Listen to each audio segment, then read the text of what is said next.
I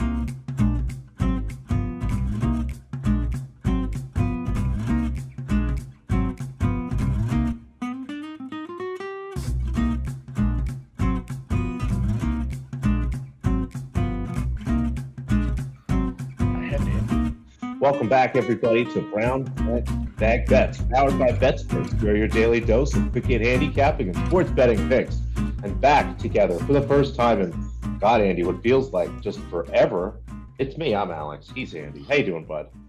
Yeah, it's like finding having that long distance relationship, and here I am waiting for you at the train station, presenting you with these jean shorts. That popped in my goddamn. It's always sunny. Always pops into my head when I'm talking to you because you are from Philly and you like that show, and it's just a good show. But yes, it's a hump day here. Thank you for Matt, Dan, anyone else. I think Spread was on last week talking some sports. Anyone who helped fill in while I was gone. Noops had a hell of a time. Quite the eventful 2 days, and the weather was pretty nice. Honestly, there was oysters. You met some colorful characters, and you saw some decent tennis here and there. You picked some good. I feel like you picked some decent matches to go watch, and yeah, eventful to say the least. Obviously, the Serena thing, 3 or 4 pretty decent sized upsets. Not even just round one, day one, which is Yeah. only half of round one. Round one is not complete yet, as we had some matches not finished last night. The one I talked about yesterday, Kubler and Emer still have to finish the way. And again, order of play talk and Noops. Maybe you can speak to why this happens, but when a match doesn't complete the night before and they have to play it the next day, they will never play it first. They always start with the matches that were scheduled first, and then they do the one that needed completing. So those people will wait. So tennis has been happening for like half an hour here, and those two men's matches that didn't get completed. I can't speak for the women's side. I'm not sure if some One were on the women's interrupted. side. One, yeah. So there's a few that they will start eventually here. So Kubler, still hoping I can get. I had like a plus 125 on him. I know some people had that over, which sucks because that is cashed at this point. It's just you're not getting that money until they play a little more tennis at most books. So I think the deal there, Andy, is they make a commitment for the matches to start at 11 a.m. So if you look at an order of play, basically what they'll do is they list all the courts and then they'll say to start no later than 11 o'clock or something, and then it stacks. So it's this after this after this. So there really isn't set times for the second and Yeah. third matches on courts, and I guess that's probably why they do it. Maybe there's some sort of commitment for tickets for some other reason, but at the very least they said this set of matches will start at 11. We'll get those off, and then they can slide in the matches that need to be finished without having to mess up any commitments for TV or whatever. Yeah. That would be my theory. I don't actually know. I don't know either, but it will happen. Lots of tennis off. We'll get to tennis eventually. I have some ATP. You have lots of WTA. But I wanted to start. I had to look too. It's like 6 weeks. The NBA, the NBA offseason is a blink. It is a blink and you'll miss it kind of thing. Feels like the playoffs go into goddamn July 4th and then the season starts like when school starts. But yeah, 6 weeks away. And I know you've talked some win totals, you've talked some prop bets, awards markets. We'll get deeper into those as we get closer to the season. I love adding some of those. There's nothing else my fucking portfolio needs more than more futures. I don't know if I said that on the air or I was talking to somebody about that. I said I looked at my tracker at the end of the week and I had had a winning week and I had less in my post up accounts than I did the week before because I had placed more future bets than I had won money. It's like, wow, I'm going back, and some of it is, it'll cash sooner than later. It's not all 8 months, but we are we are getting close to the NBA season, which is always fun because it's a daily thing, and I love tailing you, Drew, a few other smart people in the NBA chat. Are we just running it back with the Lakers? Like I've like Jeannie Buss is saying nice things about Westbrook. Their roster moves are like, let's sign. And I love Pat Beverly, but that's I don't know what they're doing. And then LeBron is full on just when they're asking him anything. Basically, all the LeBron news is like, yeah, I just want to play with my kids in a few years, which is a whole different conversation. Like, oh, you're just gonna fuck up someone's roster? like in 3 years just to play with your kids. You'll sell some goddamn tickets, I guess. If it's a small market team, they would love that. But the Lakers, are they just, is it year two of sucking? Yeah, I think so. I mean, so they make the trade, and this is just one of my. The Lakers just continue to be entertaining. I mean, I didn't think last year could get any better, and it probably won't be as good this year. I mean, we're not going to get 20 to 1 on them to miss the playoffs again, Andy, unfortunately, unless they have a hot start No. to the season or this Kyrie trade materializes that a few people keep whispering and reminding me should materialize. So what we heard was Patrick Beverley comes in, and then it was kind of announced that Russell Westbrook was either going to be traded or given the John Wall, Al Horford treatment and asked to just sort of go home until they find something to do with him. Since then, Jeannie Buss has come out and said that she thought he was the best player on the team last year because he played so much. And I don't know. I continue to hear whispers that there's going to be some sort of trade, probably a 3-team thing where it ends up Westbrook goes somewhere, the Nets get some pieces, Kyrie Irving ends up in Los Angeles somehow. So I'm just kind of waiting to see how that goes, but it seems like a mess to me. Again, you look at the team, hard to think that they actually got much better. Again, Patrick Beverley is an okay piece, but I don't think that this is the kind of year that you're looking for that. They bring in Thomas Bryant, that'll give them a little bit better backup center, but Lonnie Walker, a scoring guard, who should be a little better. But it's going to be LeBron James, who we see finally is starting to pick up some physical problems. He's finally missing games. I mean, it's been 20 years of him playing basically every regular season game. So a little bit less LeBron in the regular season. Anthony Davis misses 25 plus games a year like clockwork. I'm sure he'll do that again. And then you have to figure out what to do with Westbrook. You either don't play him, which might actually honestly be better for the team, but I just don't know what that does from a chemistry standpoint. It's going to be a mess. I don't know what the final state of the mess is going to look like yet. Yeah, and it's in the Western Conference too, like Phoenix, Memphis, Golden State, Denver, Minnesota's improved. Denver's probably just all those teams are just as good. The Clippers will be better. The Pelicans will be better. The Spurs and Jazz, maybe not. But Much like worse. there's not like this big opening for them to just, hey, we can do a couple little things and slide into the playoffs. Like their ceiling still feels like the play-in tournament. Like, hey, we're the Yeah, 10th seed. Good jobs. right. Like you said, you look at the West, Phoenix is better, Memphis is better, Golden State's better, Dallas is better, Denver is better, Minnesota is better, the Clippers are better, the Pelicans are probably kind of right where they are, and I just named 8 teams. Yeah. The Jazz got worse. I will say that. Much worse. You have a chance to pass the Jazz. So congrats to Miss Jeannie Buss, who still I can't picture real Jeannie Buss when I talk about her. I still picture only The winning the time, Genie Bus. yeah, the winning time, the young girl who plays her. So all right, Oh, good. I need will another continue season to of that laugh at for the him. Lakers.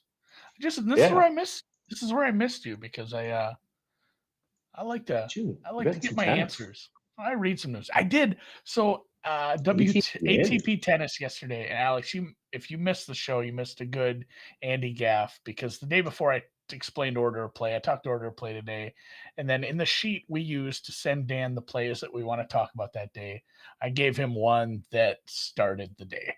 Like I gave him a 11 a.m. Eastern fucking Richard Gasquet over. And then right before the show starts, I pulled up Flash Score. I'm like, God damn it, the match I talked about has started already, which was very annoying. So I ended up talking about Kubler as an underdog, which led Matt to ask about Jason Kubel, which is a baseball player, different guy. That is the one that hasn't completed yet. Hopefully he can pull it off. But while we were live on the air there, we mentioned the live odds. I bet over 37 on the gas can. It was up to 39. Both covered. I think they got to the low 40s. But so it was a winner, which brings me to 1-1 because boy howdy, I bet Taylor Fritz under 30 games on Monday and he was a goddamn mess. So today, a little different kind of approach. This is an overall probably a messy match. Um, Maybe if they held this match like a year ago, I don't know, maybe a little longer than that. Probably a flipped favorite compared to what we have now. But Ella, I think I gotta click on his name. Alejandro, yeah, it is Alejandro Davidovich Fakina, ADF. We call him. I like to abbreviate tennis names because it's a lot easier, especially if you're from Spain, because you cannot legally play tennis for the country of Spain without having three names, at least on the men's side. That is apparently a rule. They all I do love it, it. but yeah, RBA, ARB, all that shit. But Fuchsovics, the Hungarian, had a rough year. He is down damn near towards 100 in the rankings. He's had a rough year, but he can still, I don't know. He has shown glimpses. It's one of those where, man, I hope he retires if he's playing poorly, because this either covers easily in like some sloppy 4 or 5 set match, or he just gets trucked. And Fakina has a younger, inconsistent, top 50 player, but Fuchsovics, there was some injury or fitness issues coming in, but here he is in the second round. He shouldn't be this big of a dog. I'm not going to play him straight up to win. I probably wouldn't suggest that, but I do think I do think you see him take a set, maybe two, even in a loss, and 4.5's a lot when you end up, losing 3-2 or even 3-1 with a couple of nice set wins. So Fuchsovics, the Hungarian, this is a maybe third on that court today. So this one starts in a while. I think you got some time here. Yeah, you got a little bit. I mean, some of these matches, especially, I guess it depends what's in front of it, but they've actually kind of stacked the men's and women's matches on the same courts, it seemed, this year, a little more than they would in previous years. But yeah, you probably have more time. Yeah, speaking of Spaniards, Pablo Carrena Busta just dropped a PCB. set to the Kazakhstan. The Kazakh. I got to watch a little Mr. bit of PCB. We got into watch the very end of him versus Dominic Thiem, and just to get a little bit, see a little bit of Thiem was fun. I mean, the forehand still looks good, but yeah, he's just not quite himself yet. Hopefully, with a little bit of an off season, he get his legs back under him. But it was nice to see some flashes of the old awesome Austrian, if you will. Yeah. All right. This is exciting because I can see what's coming up next. And it's not going to be a You sell me this foreshadowed it kind a of little bit moment. earlier You, when you you, said a you've, particular you've, team got much better. you've absolutely, I'm sold already. This is super easy for me to bet. I will bet this. I'll ride this all year with you. Win total Wednesday time, folks. Timberwolves time. Give me the Wood Dogs. This was a team that admittedly last year coming into the season, I was a little bit confused about what to expect from them. I thought they'd be an offensive juggernaut. I didn't think the defense would be able to be good enough, but Chris Finch did a really nice job getting these guys in the right positions, at least getting players like Karl Anthony Towns, who had generally struggled with effort and kind of knowing where to be, giving him simple things to do and making sure he can do them, and just building a better system around altogether. And we saw Minnesota was spectacular. They went way over their win total, and that was a win total that got bet all the way up. I'm sure you remember that, Andy. It was got bet up about almost 3.5 wins before the season, Yeah. and they went even over that number. I mean, it was a really great season, 51-31. We come back and look, the win total at 48.5, and despite the fact that yes, we did talk about the fact that the West is very good. A couple teams got better, but I don't know if any team got as I don't know if any team improved any better than what Minnesota was able to do. Picking up Rudy Gobert, he's going to be a fantastic fit on that team with what Karl Anthony Towns can do. And I don't see any reason to expect this team to win less games than they did last year. I mean, a little bit of luck, maybe generally a pretty decent year in terms of injury luck, but a lot of natural progression here. Again, Chris Finch has another year to get these guys to continue to be good. He's a really great head coach. Anthony Edwards continues to grow and get better. You bring in Gobert, who just covers up a lot of different problems there and can be really good offensively too. I'm excited to watch some Karl Anthony Towns, Rudy Gobert pick and rolls. I mean, if Towns can figure out how to do that, pass or a little bit of an alley oop, it's going to be just almost an unstoppable play for them. So I look at what they've got from a schedule perspective. Again, being in Minnesota is actually a little bit of an advantage. They have, teams in the central time zone generally have the least amount of travel. It's just kind of how it goes, being in the middle of the country. They do have the most number of trips because you have to go to, the East and West Coast and where all those things are. But overall, it ends up being a little bit less. This is a team should have a nice, easy start to the year. I believe they have the third or fourth easiest schedule, October through January, and things get a little bit tougher in February and March. But I think at this point, when I try to look at some of those later, so to take a step back, when I look at the schedule, I try to take a look at average regular season win totals faced, throughout each particular month. And I do tend to value, I think, the earlier months more in terms of how that looks versus the later, because you'll have trades, you'll have shifts in effort and things like that. And if this Minnesota team can start well, which it looks like they should, they're going to go way over this number. I had them closer to 51, 52 wins myself. Again, pretty much what they did last year, but maybe a win or more. I think so. I have them 51, 52. 52 would be a win more than last year. And even in a West where it gets better, this looks great to me. Give me over on the Minnesota Timberwolves. I think you're going to be able to go watch some postseason games, take the kids again. Oh, I mean, I'm getting just blitzed by You got to this get a 10 goddamn game lady. package so you can get in line for the Oh, playoff this tickets lady early. that just wants me to buy season tickets. Like, I don't think you know how far I live from the arena. Anyway, and maybe it's a conversation for a different day, but what if Anthony Edwards wins an award, what's he gonna win? Is it most improved? Way more likely than MVP then? Yes. I think most improved would be what you would look for there. His number, I think, I haven't looked in a little while. He was less than 15 to 1 there, I think, last time I looked. So floating around among the favorites. But yeah, when you look at the profile, yeah, if Minnesota really was like the 1 seed in the West and he was the undisputed leader on this team, you look at maybe MVP chances, but given that Karl Anthony Towns is probably still the best player on the team, given how many good players there are, and the fact that they will be better, but I don't think they will end up being a top 3 seed in the West, let alone the top Sure. seed. Yeah. No, and it's funny. Like, I'm from Minnesota. I have very realistic expectations. I would love a 4 seed. A 4 seed is that's like Christmas because that just makes it, and that makes it easier for me to figure out a home game to go to in the playoffs because you have more home games. So 4 seed, that's what we're shooting for. I'll take this bet. I'm on it. All right. Over I can 48 dig and a it. half. I'm going to go hunt it down right now while you talk about what's left. Here, are these all second rounds? Yeah, these should all be Surely. second rounds. There's Surely. only one first round match left on the women's side. Alexandrova is in the third set here against Peyton Stearns. She's up a break in the third, so I'm sure they'll wrap that up. But yep, got just about everything done. Nothing too crazy on the women's side. I mean, went and watched a bunch yesterday. Our girl, the Queen Zhang, took care of Ostapenko. And folks, if you ever have a chance to go watch Elena Ostapenko play tennis, go and make sure you find a seat where you're We can within hear her. earshot of her, Yes. because the way she talks to herself, the way she talks to other people, her general mannerisms, the way she complains loudly for the other player to hear, she is just fantastic and so much fun to watch. And it was a high level of tennis. So that was a lot of fun. I mean, it's like being in a tennis amusement park, Andy. There is just tennis everywhere. There's 20 courts. There's matches going on pretty much at all times on all of them the first 2 days. There are spots, Andy, where you can stand and watch 2, 3, 4, even 5 matches going all at once.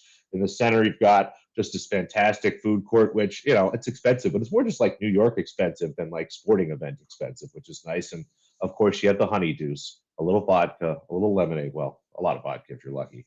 A little lemonade, some Chambord, and little honeydew tennis balls, Andy, which I can't believe that I've gone to the U.S. Open a few times. And just this year, somebody pointed out to me that the honeydew was supposed to be tennis balls. Well, yeah, that just makes sense. Did you get the collector's glass? Oh, it's in your hand right now. There you go. You got to get the Grey Goose glass to bring home. Grey Goose much better than whatever the fucking duck gin was from Wimbledon that I had a million ads on Twitter for. Yeah, the Great cups are fun. Highsmith. You I'm see trying to people think of what it collect them. was. Oh, I don't Yeah. know. Got all the champions Um. on here. They wash well too. So what are we betting this afternoon? Oh, just some women's tennis, a few things here and there. We'll take an over. Allison Risk, just generally a great overplay. And you mentioned 3 name Spaniards, formerly Maria Camila Osorio Serrano, now just Camila Osorio. They cut her down. They just hedged the edges off. But Yeah. love the over here. You'll be able to find a 20.5 if you want it standard juice. I'm happy selling up to 21 for a little better price if you can. Just should be an absolute war. Thought about playing the over 2.5 sets, but again, unless you can find plus 155, plus 160 or better, which I wasn't able to see anywhere, I would just take this. We should see a long first set. This is something I'll be watching early if Either player gets broken in the first set. I will probably be going into live bet overs here, try to see if I get like a live over 10.5, push for there to be a tiebreaker. And this does feel like a great opportunity, Andy, to bet the exact score of the first set to be 7-5 for whoever is down a break.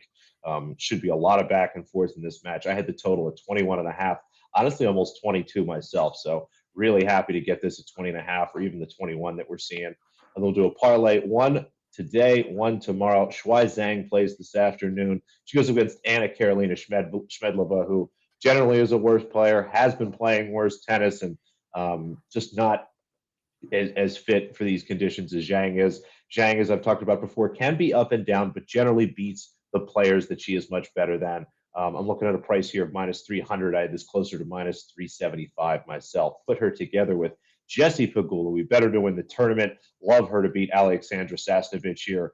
I just don't really see what Sasnovich can do to upset Pegula or really win this match. And Pegula is not someone to really hand matches away. So love Jessie here. I'm seeing -240. I had this closer to 350 myself. So put the two together, you got -110 or better. Looks really good to me. Daria Snyder, I believe is how you pronounce that. I'm afraid to try to pronounce it really any other way. +150 here against Rebecca Marino, the young Canadian, getting credit where honestly some credit is due. Marino's been winning a couple matches every week here for about a month now, but not beating players of really high quality. We saw Daria upset Simona Halep in the first round. She is a young player who is going to just continue to be better and better. I don't know if she is someone who I think as highly of as maybe Zhang, who I expect to win this tournament someday, but Daria Snyder is going to come in here and make deep runs, I think, a couple times in her life, and love her here. I did have her as the underdog, but I would only have it closer to +110. So give me +140, +150. Those all look fine. You should be able to get that everywhere. And then Anna Kolinskaya, a little bit of a bigger dog. This will be later this afternoon. It's tough going in front of the Caroline Garcia freight train. She has won, I believe, 8-9 matches in a row, and most of them very impressively. But Kolinskaya has been playing better tennis. I think we're getting some value here. She had to retire at the end of her last tournament, but looked absolutely no worse for the wear in her first round match. Came out, played some great tennis. Just really enjoyed what she did there, and I have this much closer to like 2-1 myself. So +250 looks good, and the handicap I'd have at 3.5. So you can still find some 4.5s out there. Standard juice. There's even a +4.5 -105 out there somewhere if you poke around and know where Dave Mason works. So poke around, see if you can find that. A couple underdogs, a parlay, and a total. A little bit of everything. Little bit, and yeah, I say Snyder. I even give it the soft J to keep it It's even European. safer. That might be it. Yeah, I It's don't know. Ukrainian, I Like believe. Drew said the same thing. He's like, one of these announcers just gonna slip and basically utter a slur on TV because, truthfully, like tennis announcers aren't even very good at saying players' names. Especially John McEnroe, he can pronounce like 6 names on tour. That guy doesn't come to prep meetings. I mentioned before we closed too. I mentioned that the other day too. I watch so much tennis at work where I just have it on a different monitor muted that I don't watch very often with the sound on. And I had Pam in my ears on Monday evening. Forgot how much I dislike her. But I don't think she likes tennis. I don't think she likes anyone on the WTA. I'm not sure she likes anyone. She's just mean. She's Well, it's just kind of her a and mean. Chrissy Everett are so tough, and we were actually there for the Serena match. Didn't have tickets to get in because they were absurdly expensive, but had a great time sitting with everybody. There's a big screen and some fountains that everyone was sitting around. And American Express does this cool thing, Andy, where they give out these little earpieces where you get sort of the feed from some of the major Mm-hmm. courts, and you can listen to that while you're walking around. And was able to pick one of those up, but was super disappointed to find out that they had John McEnroe, Chrissy Everett, doing the Serena match. Chris Fowler does a nice job, but and again, I know it's a TV broadcast, but I think I listened to maybe 15, 20-minute blocks where at no point did anybody mention what the score of the match was, what was really happening other than Serena broke or Serena held.